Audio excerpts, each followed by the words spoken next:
শুধু গুনাহ মাফ কিংবা পার্থিব জীবন ও পরকালের শান্তি নয়, এবারের হজে মুসল্লিরা তাদের দোয়ায় শামিল রাখছেন নির্যাতিত গাজাবাসীদের।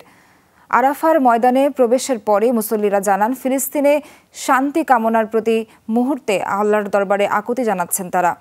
ইসরায়েলের আগ্রাসন থেকে ফিলিস্তিনিদের রক্ষায় মুসলিম বিশ্বকে ঐক্যবদ্ধ হওয়ারও আহ্বান জানান হাজিরা।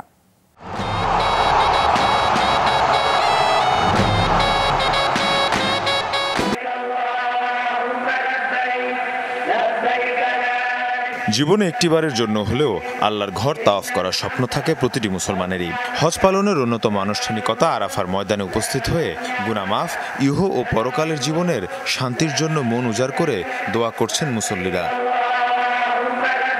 সবার মনে ক্ষত হয়ে আছে ফিলিস্তিনের মুসলিমদের উপর চলমান নির্মম আগ্রাসন, তাই সবার দোয়ায় শামিল গাজার নিপীড়িত মুসলিমরা। আল্লাহ যেন ফিলিস্তিনিবাসীর কষ্ট দূর করে দেন। অবশ্যই গাজা আমাদের অন্তরে রয়েছে। ওই অঞ্চল নিয়ে যাই বলি না কেন তা যথেষ্ট নয়। অবশ্যই আমাদের কালিমার ঘোষণার সাথে ঐক্যবদ্ধ হতে হবে। অবশ্যই গাজা বিজয় হবে। বিশ্বের বিভিন্ন অঞ্চলের মতো এশিয়া থেকে এবছর হজ করছেন বহু মানুষ। চোখের পানিতে ফিলিস্তিনকে স্মরণ করছেন আল্লাহর ঘরের সামনে। পুরো মুসলিম উম্মার জন্য দোয়া করেছি, বিশেষ করে ফিলিস্তিনের জন্য। সেখানকার মানুষের শান্তির জন্য দোয়া করছি।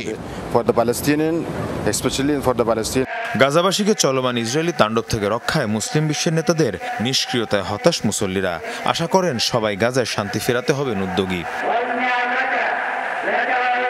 পশ্চিম তীর থেকে হজের জন্য অনেকেই সৌদি আরব গেলেও গাজা থেকে এবার হজে যেতে পারেননি কোনো ফিলিস্তিনি।